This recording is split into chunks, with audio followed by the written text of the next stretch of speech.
सरल लाइफ में आप सभी का स्वागत है। आपके साथ मैं हूं गिरिराज शर्मा। देश के भीतर लाखों विद्यार्थी डॉक्टर बनने की तैयारी करते हैं। लाखों लोगों का सपना होता है कि हम डॉक्टर बने, और डॉक्टर बनने के बाद लोगों को लगता है कि उनकी ज़िंदगी खूबसूरत खुशनुमा हो जाएगी। पता नहीं होता कि असल चुनौतियां डॉक्टर बनने के बाद आती हैं या फिर नहीं आती हैं। कई लोग सोचते हैं कि मैं डॉक्टर बन जाऊं तो उसके बाद मैं नौकरी करूंगा, तो कुछ लोगों का सपना होता है कि मैं खुद का क्लिनिक डालूंगा, तो कुछ लोग सोचते हैं कि मैं खुद का हॉस्पिटल डालूंगा। ये डॉक्टर बनने के बाद लोगों के सपने होते हैं। तो कुछ सोचते हैं कि मैं मेडिकल कॉलेज का डीन बनूंगा। लेकिन आखिर ऐसे कितने लोग होते हैं जो उस मकाम तक पहुँच पाते हैं? क्योंकि हर किसी का ना तो हॉस्पिटल होता है, हर किसी की ना क्लिनिक हो पाती है। और बात करें अगर किसी भी मेडिकल, मौजूद हूँ मध्य प्रदेश के ग्वालियर में जो चंबल संभाग है, और मेरे साथ जो शख्सियत है वो है डॉक्टर दिनेश उदेनिया जी, जो कि चंबल संभाग की अगर हम बात करें पूरे की, तो ग्वालियर के पहले डीएम न्यूरो हैं और साथ ही साथ दतिया मेडिकल कॉलेज के डीन भी है। तो हमारा ग्वालियर आना हुआ, हमने सोचा क्यों ना दिनेश उदेनिया जी से बात की जाए, उनसे जाना जाए उनकी जर्नी के बारे में, कैसे वो डॉक्टर बने, डॉक्टर बनने की कैसे सोचा, और क्या डीन बनने की सोचते थे या फिर काम करते चले गए, अपने आप इस सफ़र तक पहुंच गए। इन सारे सवालों का जवाब हम जानेंगे। तो चर्चा की शुरुआत करते हैं डॉक्टर दिनेश उदेनिया जी के साथ। दिनेश जी, बहुत बहुत स्वागत है आपका। सबसे पहले तो दिनेश जी, आपसे यही जानना चाहूँगा मैं कि डॉक्टर बनने के बारे में किस तरह से शुरुआत होती है, कैसे सोचा, परिवार में कोई था या आप पहले डॉक्टर रहे? जी नहीं, मैंने डॉक्टर बनने का बिल्कुल नहीं सोचा था। मैं जब स्कूल में पढ़ता था तो आमको मेडिकल कॉलेज के पास ही आमको पहाड़ी है, वहाँ पे मेरा निवास था पैतृक, और डीएवी स्कूल नए बाज़ार में, और बीच में मेडिकल कॉलेज। तो कैंपस मेरा आने जाने का वही रहता था। बट मेरे को जो इम्प्रेशन था वो थोड़ा सा आईएएस कलेक्टर बनने का ज़्यादा लगा स्कूल टाइम में। तो मैंने कभी डॉक्टर बनने के बारे में सोचा भी नहीं था। लेकिन मैंने तो मैथमेटिक्स लेके उसकी 10th के बाद तैयारी भी शुरू कर दी थी। लेकिन मेरे पिताजी का ध्येय था कि मुझे डॉक्टर बनाना है।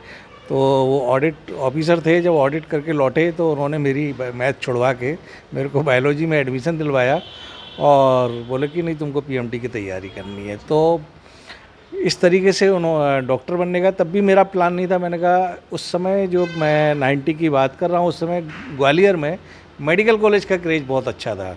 सारे कॉलेज में मेडिकल कॉलेज की लाइफ एक बड़ी ग्लैमरस लाइफ होती थी। तो मुझे लगा क्यों ना अपन आईएएस तो बाद में बनना है, ग्रेजुएशन पहले करना है, तो क्यों ना मेडिकल कॉलेज में अपन कॉलेज लाइफ गुजारें और उसके बाद फिर अपन आईएएस की तैयारी कर लेंगे। तो ये सोच के मैंने मेडिकल की तैयारी करी और मेडिकल में एडमिशन मिल गया। जैसा कि आपने कहा कि पिताजी ने कहा कि बायो दिलवा दिया, वो चेंज करवा दिया, तो उस वक्त मन में कुछ मलाल लगा कि नहीं, पापा जी ने ये सब्जेक्ट चेंज करवा दिया, मुझे नहीं करना है? क्योंकि आज के समय की अगर हम बात करें तो बच्चों के साथ आमतौर पर ये होता है कि कोई चेंज करते हैं, उसका मन किसी और क्षेत्र में जाने का है, तो मन बड़ा विचलित हो जाता है। तो आपका ये साथ ऐसा कुछ हुआ था या फिर नहीं, आपने अपने आप को एडजस्ट करके उस दिशा में आगे बढ़ा? हाँ नहीं, मैं एडजस्ट जल्दी ही कर लिया था, क्योंकि मेरे साथ के जो लड़के थे, जो भी 3-4 लोग थे, तो वो ऑलरेडी बायोलॉजी लेके इसकी पीएमटी की तैयारी कर रहे थे। मैं ही अलग थोड़ा सा आईएएस की तरफ सोच रहा था। तो जब पापा ने दिलवाया तो मुझे कोई ज़्यादा दिक्कत नहीं आई, क्योंकि मेरे जो फ्रेंड्स थे वो ऑलरेडी उसमें लाइन में ऑलरेडी थे। तो मैंने ईजिली एक्सेप्ट कर लिया पापा का डिसीजन। जब आप मेडिकल कॉलेज में आ जाते हैं, शुरुआत होती है फर्स्ट ईयर से, तो उस फीलिंग्स को ज़रा दर्शकों के साथ शेयर करें कि एक विद्यार्थी, जब आप खुद विद्यार्थी थे, जब आप आए मेडिकल कॉलेज में, क्योंकि वाकई में एक बड़ा सपना होता है, हर कोई पहुंचता नहीं है वहां तक, क्या सोचते थे, क्या थिंकिंग थी, किन चीज़ों को लेकर के मन में विचार चलता था जब आप फर्स्ट ईयर में वहाँ? फर्स्ट ईयर में जब सोचे तो हम तो केवल कॉलेज लाइफ का, जो बच्चों का स्कूल से बाहर निकल के सपना होता है, एक कॉलेज लाइफ गुजारने का, हमने तो वही सोचा। उस समय हमने डॉक्टर बनने के बारे में बिल्कुल नहीं सोचा कैसे क्या करना है। हमको एक बेस्ट कॉलेज लाइफ चाहिए, जो हमें ग्वालियर मेडिकल कॉलेज बेस्ट लगा। तो हमने वो उस जुनून से पूरे 5 साल गुजारे।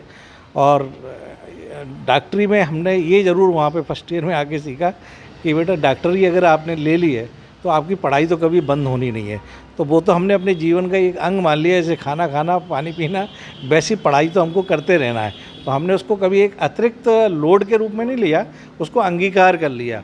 लेकिन इसके अलावा जो चीज़ें थी उसको हमने पाने की इच्छा रखी कि अच्छी कॉलेज लाइफ कैसे गुजारें। अच्छी कॉलेज लाइफ मतलब अच्छा फ्रेंड सर्किल हो आपका, और आप हर चीज़ में पार्टिसिपेट करें, जो चीज़ नहीं भी आती उसमें भी आप खुद हैं। तो उस तरह से हमने उस कॉलेज लाइफ को, जो पिक्चरों में या जो बच्चों की होती है कॉलेज लाइफ में ड्रीम, वो सारे हमने मज़े किए। एवरीथिंग आई थिंक, मतलब ऐसा चाहे नेगेटिव चीज़ें हो चाहे पॉजिटिव, हर चीज़ में पार्टिसिपेट किया। जैसा कि आपने कहा कि जब कॉलेज में आप आए तो आपने ये कि कॉलेज लाइफ को एंजॉय करना है, वो कौन सी ईयर थी, वो कौन सा वर्ष था जब आपने सीरियसली थोड़ा सा लिया कि चलो कॉलेज लाइफ तो बहुत एंजॉय हुई, अब इस दिशा में थोड़ा सा, क्योंकि जब तक आप आगे बढ़े होंगे तो डॉक्टर्स के और भी जो अन्य डॉक्टर सक्सेसफुल डॉक्टर्स होंगे उनके बारे में भी आपने जाना होगा, सुना होगा, तो उस वक्त आपने क्या तय किया? सेकंड प्रॉप जब स्टार्ट होता है, पैरा क्लिनिकल पैथोलॉजी फार्मिकोलॉजी, तो उस समय हमारे टाइम में ये नियम आया यूनिवर्सिटी ने कि 4 एग्जामिनर होंगे आपके और चारों बाहर से आएंगे। तब उस समय हम लोगों को काफ़ी लगा कि ये टफ़ एग्ज़ाम रहेगा और इस बार आपको अब अपनी तैयारी करनी है। तो सेकंड प्रॉप से मतलब जब आपके पहले 2 साल निकल गए, थर्ड ईयर में जब हम आने को हुए तब हमको बहुत ज़्यादा ये लगा कि नहीं, अब आप मस्ती नहीं कर सकते, अब आपको पढ़ाई ही करनी पड़ेगी। तो फिर हमने सीनियर बॉयज़ हॉस्टल में रूम अलॉट कराया अपना। हालांकि मैं डे स्कॉलर था, बट पढ़ाई की दृष्टि से मैंने हॉस्टल में रूम अलॉट कराया। एक अच्छा विद्यार्थी हमारे साथ का था कानपुर का, उसके साथ रूम अलॉट किया। एक अच्छा पढ़ने वाला ग्रुप हमने सेलेक्ट किया और उसके साथ फिर हम गंभीर होते चले गए। और आप विश्वास नहीं करेंगे, उस बैच में वो 4 एक्सटर्नल आए तो करीब मेरे बैच में 45 लोग फेल हुए। बट आई वॉज द उस समय की लोग सरप्राइजली आई क्रॉस दैट एग्जाम। तो अपने एक बड़ी बात है जी, लोग एक्सपेक्ट नहीं कर रहे थे क्योंकि हम ज़्यादातर टाइम कभी मैंने पढ़ाई को दिखाया नहीं, तो मैं हमेशा हर चीज़ में साथ रहता था और कभी ये नहीं शो किया कि मैं पढ़ाकू हूँ या मैं पढ़ने वाला हूँ। कॉलेज में एक वो चीज़ और चलती है दोस्तों के बीच में कि अरे ये तो ये घूमते रहते थे, कैसे पास हो गए? हाँ, नेचुरली। तो जब 45 फेल हुए उसमें मेरा नाम पास होने वाला, तो जो पास मस्ती वाले लड़के सब अपने साथ के ही थे, तो दे वेरी ज्वेलस कि ये पास कैसे हो गया। तो वहाँ से फिर मेरे को गंभीरता नज़र आती चली गई। फिर उसके बाद से हम अपने डॉक्टरी की पढ़ाई की तरफ ही सीरियस होते चले गए। जैसा कि आपने अभी 2-3 सवालों के जवाब में जिक्र किया कि आप जो है पूरी मस्ती के साथ आपने कॉलेज लाइफ को जिया, पढ़ाई भी की साथ में। आमतौर पर हम कई बार देखते हैं ऐसा होता है कि लोग पढ़ाई के लेकर जब बात करते हो तो सीरियस हो जाते हैं। सीरियस जब हो जाते हैं तो चेहरे के भाव उनके बदलते हैं। सीरियस का मतलब लोग ये समझते हैं बिल्कुल किसी से बात नहीं करना, किसी से कोई टॉक नहीं करना, एकदम सीरियस। आप बताएं ज़रा सीरियस का मतलब क्या है? नहीं, मैं आपको एक अपना सीक्रेट बता दूं कि जब मैं स्कूल में था तो काफ़ी इंट्रोवर्टेड था, केवल अपने में सीमित रहता था। मेरे कोई बहुत अच्छे ज़्यादा फ्रेंड सर्कल नहीं होता था और मैं किसी भी चीज़ में पार्टिसिपेट नहीं करता था सिवाय एक सेंट्रल लाइब्रेरी में किताबें पढ़ने के अलावा। जब आप आगे बढ़े पढ़ाई की तरफ, तो अगर हम बात करें न्यूरोलॉजी की, आज ग्वालियर में आप एक बड़ा नाम है इस क्षेत्र के, तो न्यूरो की ब्रांचेस में आपकी एंट्री कैसे होती है? क्या आपने तय कर रखा था मुझे न्यूरो में जाना है, या फिर आपको रैंकिंग के हिसाब से ब्रांच मिली और आपने ज्वाइन किया? नहीं, मैंने फाइनल ईयर MBBS में आने के बाद मैंने बताया मेरा जैसे IAS बनने का, कलेक्टर बनने का वो था, तो मैंने तैयारी शुरू की। बट मेरे जो फ्रेंड सर्किल के लोग थे, मेरे रिलेटिव थे, उन्होंने मुझे को डायरेक्शन चेंज किया। सीनियर जो थे बोले कि नहीं, ये जो है तुम्हारा लाइन यही अच्छा है और तुम्हारे पूरे ख़ानदान में, परिवार में तुम अकेले डॉक्टर बने हो और डॉक्टर ही सबसे अच्छी सर्विस होती है। और आप जब डॉक्टर बनते हैं तो आपके पास IAS भी आता है, मंत्री भी आता है, नेता भी आता है और गरीब आदमी भी आता है, सब। तो आप एक समाज से सीधे जुड़े रहते हैं। तो उस तरीके का जब उसने भाव दिखाया, मुझे भी लगा कि हाँ, ये बात तो सही है कि मैं अकेले ही डॉक्टर बना हूँ तो क्यों ना डॉक्टर बनूँ। तो वहाँ से धीरे धीरे फिर मैंने अपने आप को डॉक्टर के रूप में समझ लिया। तो जब समझने की बात हुई तो विशेषकर मेरे जो ब्रेन का जब भी आता था, किताबें आती थी, जैसे फर्स्ट प्रॉप में हमको फिजियोलॉजी पढ़ाते थे, तो ब्रेन से संबंधित जो भी बीमारी या संबंधित विषय होता था मुझे अपने आप ही अच्छा लगता था। मेरे को लगता था कि ब्रेन में सोचने की ताकत कैसे आती है, कैसे आदमी सोचता है, इस तरह के कई सवाल आते रहते थे। तो मैंने तभी से लगा था कि मैं कुछ दिमाग से संबंधित विषय पे ही आगे बढ़ूँगा। तो जब मेरा MBBS के बाद जब प्री PG का एग्ज़ाम हुआ तो मैंने को जयपुर साइकिट्री मिला, तो वो भी एक विषय उसी तरह का था, मैंने उसको ले लिया। और लेकिन ग्वालियर में मेरे को MP प्री PG से MD मेडिसिन मिल गया। तो उस समय मैं करीब 1 महीने काफ़ी कंफ्यूज रहा, काफ़ी लोगों से राय लिया, मैं डिसाइड नहीं कर पा रहा था कि मुझे क्या करना है। तो और जो एक न्यूरो सर्जरी ब्रांच थी डायरेक्ट 5 ईयर जो गंगाराम या निमांस हॉस्पिटल में मिलती, मैंने उसके लिए भी विचार कर रखा था।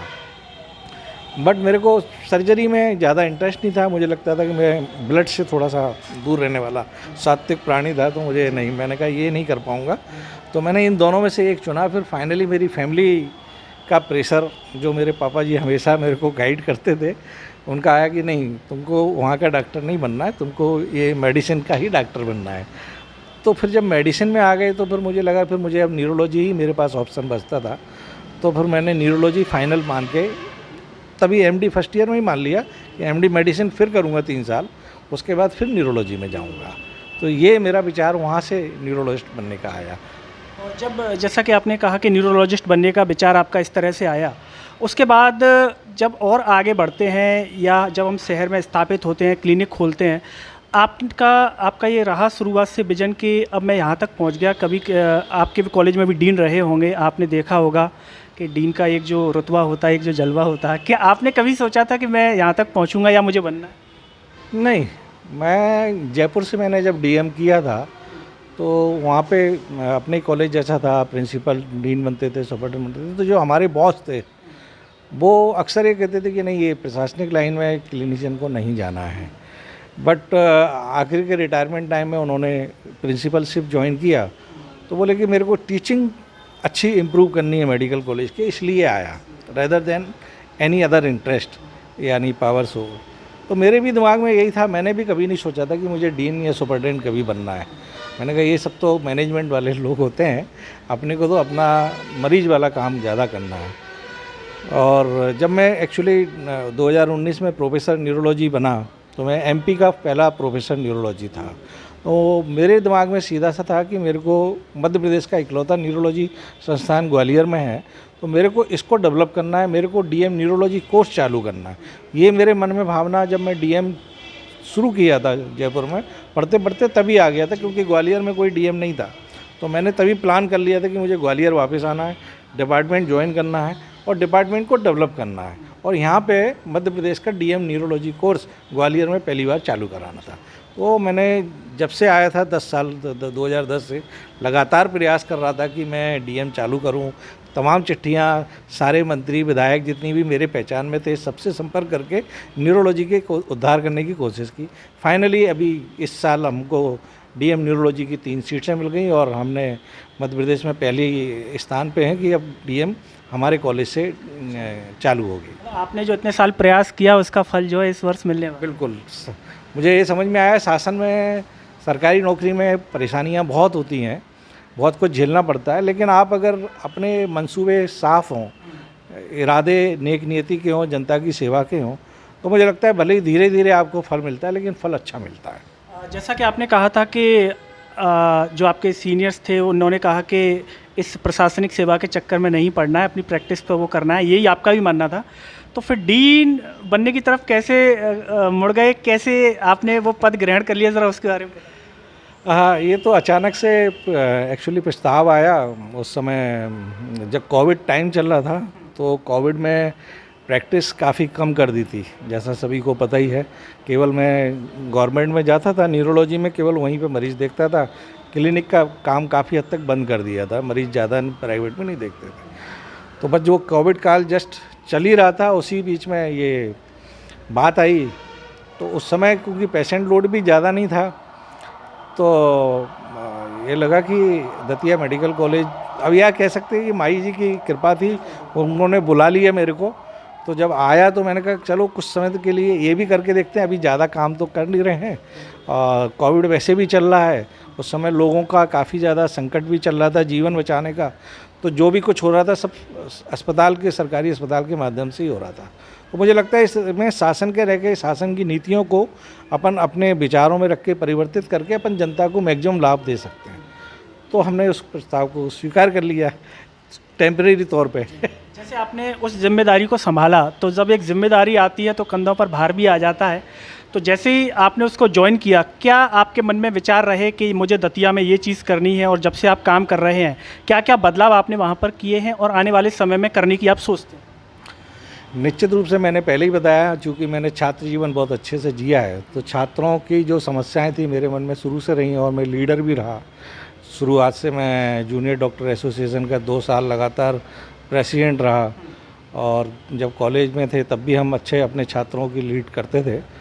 तो मुझे पता था छात्र क्या चाहते हैं, तो मेरे मन में थी वो चीज़ें।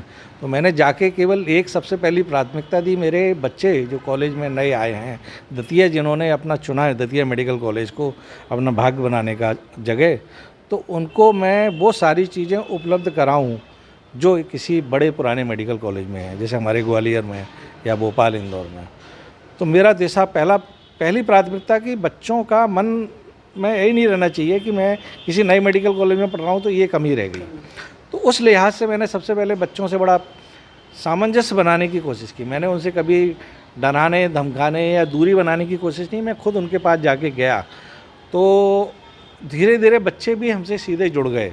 तो बच्चा जब भी जो प्रॉब्लम लेके आता है मैं उसको तत्काल स्वीकृत करता हूँ, चाहे बजट की समस्या हो, एग्ज़ाम की समस्या हो, किसी भी तरह का उनका। मेरा मानना है कि क्योंकि ये कॉलेज लाइफ 5 साल जो होते हैं वो बच्चों के मोस्ट मेमोरेबल डे रहते हैं पूरे जीवन में। आप जितनी मस्ती उस समय कर सकते हैं उतनी मस्ती किसी और पीरियड में नहीं कर सकते हैं, और डॉक्टरी के फेज में विशेषकर। और आप इस चीज़ को बखूबी इसलिए भी समझते हैं कि जब आप प्रथम वर्ष में आए तो आपके मन में ही था कि पूरी लाइफ को जी, तो मैंने उनका वो सब देने का प्रयास किया। तो निश्चित तौर पे मैंने पहले ही बोला कि आपके मंसूबे साफ़ हों, नेक इरादे हों, तो आप बुलंदियों को हासिल करते हैं। और वो अपने आप से माई की कृपा से जो है सारे काम अच्छे होते जा रहे हैं दतिया मेडिकल कॉलेज में। किसी ने मेरे को बोला कि आप जो है यहाँ पे पीजी चालू करा दो बच्चों के लिए, तो बच्चे यहाँ पे ज़्यादा अच्छा यहीं पे रह के परफॉर्मेंस करेंगे। मैंने पहले दिन से ही जाके शुरू किया। ऑलरेडी आवेदन दिए जा चुके थे। मैंने उनका फैकल्टी की डिफिशिएंसी, जो भी डिफिशिएंसी थी, उनको पूरा करने का प्रयास किया। पिछले साल हमको नॉन क्लिनिकल डिपार्टमेंट में सीट मिल गई। इस साल हमने मैंने क्लिनिकल में सब में आवेदन लगा दिए। एनएमसी का इंस्पेक्शन हुआ, सारे इंस्पेक्शन में हम खरे उतरे। उन्होंने जो डिमांड थी हमने ऑलमोस्ट पूरी कर दी। हमारे को लगातार एक साथ मेरे ख्याल से 42 सीटें मिलना 1.5 साल के मेरे टेन्योर में किसी भी कॉलेज का इतना बड़ा उपलब्धि नहीं होती है। तो नेचुरली मैंने माई की कृपा से दतिया मेडिकल कॉलेज मध्य प्रदेश की जितने नए मेडिकल कॉलेज खुले हैं उनमें आज की तारीख में नंबर 1 कॉलेज है। जैसा कि आपने कहा कि ग्वालियर में आपने न्यूरो को लेकर के जो लक्ष्य बना रखा था उसे पूरा किया इस साल जो हो रहा है, ऐसा कुछ आपने दतिया के लिए भी सोच रखा है कि जब तक मैं हूँ डीन के पद पर कुछ दतिया में मुझे ऐसा करना है कि जो अभी नहीं होगा? हाँ, एक इरादा अभी है जिसके लिए मैं प्रयासरत कर रहा हूँ। पीजी चालू होने के बाद एक सुपर स्पेशलिटी डिपार्टमेंट मेरे को वहाँ पे लेके आना है। वो अगले साल का मेरा टारगेट है कि सुपर स्पेशलिटी, जैसे अपने यहाँ सुपर स्पेशलिटी अस्पताल, वैसे ही एक ब्रांच उनके लिए, कोई भी एक ब्रांच जो आसपास कहीं पे भी ना हो। तो पूरे ना केवल मध्य प्रदेश के बल्कि भारत के देश के लोग उस क्षेत्र, उस फील्ड के लिए दतिया मेडिकल कॉलेज आएँ। जैसा कि आपने कहा कि सरकार ने जिम्मेदारी दे दी और कोविड का समय था तो मैंने जिम्मेदारी डीन पद की ले ली। सरकार आपके कामों को देखते हुए आगे इससे बड़ी और जिम्मेदारी स्वास्थ्य विभाग में देती है, तो क्या उसको भी आप उसके लिए तैयार हैं? ग्वालियर नहीं छोड़ूंगा मैं, न्यूरोलॉजी विभाग नहीं छोड़ूंगा अपना, क्योंकि न्यूरोलॉजी मेरा पेरेंट्स है, इंस्टीट्यूट भी है। तो न्यूरोलॉजी के रहते हुए मेरे से सरकार जो भी काम कराएगी मैं कर लूँगा, मुझे उस पर कोई दिक्कत नहीं। आप छात्र जीवन के महत्व को भी समझते हैं, चूँकि आपने एंजॉय के साथ पूरे अपनी लाइफ को जिया कॉलेज में, जैसा कि आप बता रहे हैं, और अभी आप डीन पद पर भी हैं, ग्वालियर में न्यूरोलॉजी डिपार्टमेंट में भी देख रहे हैं। बच्चों को क्या मैसेज देना चाहेंगे जो प्रथम वर्ष में आते हैं, जो भी इस कार्यक्रम को देखेंगे, उनके माता पिताओं को? आप चूँकि दोनों चीज़ों को तुलना करते हुए, एक छात्र को भी और आप एक सक्सेसफुल डॉक्टर हैं उसको भी। मैं फर्स्ट ईयर में एडमिशन लेने वाले छात्रों को केवल एक ही चीज़ बोलूँगा कि आप स्कूल से कॉलेज में आए हैं, आपके अंदर एक बॉडी में भी चेंजेज आ रहे हैं, माइंड में भी चेंजेज आ रहे हैं। आप खुल के जीवन जिएं, खुल के सभी जूनियर, साथ वाले, सीनियर छात्रों से घुले मिलें, और जो मस्ती हो सकती है पॉजिटिव वे में आप पूरी करें, क्योंकि यही वो समय है जो जीवन का उमंग और उत्साह से भरा हुआ जवानी वाली जो ऊर्जा है इसका आप इस्तेमाल कर सकते हैं, और इससे आप अपने आप को बदलाव भी कर सकते हैं। बाकी पढ़ना, मेहनत करना, ये तो डॉक्टर का जिस दिन से आपने सोचा उस दिन से आपके अंगीकार कर लेना चाहिए। तो पढ़ाई और मेहनत वो तो आपको करना ही करना है, लेकिन ये एक्स्ट्रा करिकुलर एक्टिविटी और आपके व्यवहार में जो बदलाव, कैसे आपको समाज के साथ जुड़ना है, ये बेसिकली हमको ये भी सिखाता है। क्योंकि डॉक्टर एक ऐसा प्रोफेशन है जिसमें आपको पब्लिक के बीच में रहना होता है, बाकी सारे प्रोफेशन में डायरेक्ट पब्लिक के कांटेक्ट में नहीं है। और दूसरा, यहाँ पे सरकारी संसाधन कम है और आपकी मरीजों की संख्या बहुत ज़्यादा है। सीमित संसाधन में मैक्सिमम पब्लिक को फ़ायदा देना, और आजकल तो चुनावी मुद्दा हो गया है इलाज, तो हर पार्टी, कोई भी पार्टी रहे, कोई भी नेता रहे, वो ये चाहता है कि जनता की शिकायत नहीं आनी चाहिए, जनता पहली प्रायोरिटी है, डॉक्टर की शिकायत सेकेंडरी नंबर होती है। तो ऐसे कंडीशन में अपने को खरा उतरना कि सीमित संसाधन में जनता को खुश करें ताकि शासन के मंसूबे पूरे हो सकें, ये जो क्वालिटी है ये आपको केवल कॉलेज लाइफ ही सिखा सकती है। तो जो भी दर्शक हमारा ये कार्यक्रम देख रहे हैं, ये थे हमारे साथ ग्वालियर से डॉक्टर दिनेश उदेनिया जी, जो कि दतिया मेडिकल कॉलेज के डीन हैं। आपने उनकी पूरी बातचीत को सुना कि किस तरह से वो अपने जीवन के जो कॉलेज लाइफ है उसको एंजॉय किया, अभी वर्तमान में जो काम कर रहे हैं उसको, और साथ ही साथ इंटरव्यू के दौरान भी ऐसा नहीं लगा कि वो समय को एंजॉय नहीं कर रहे हैं।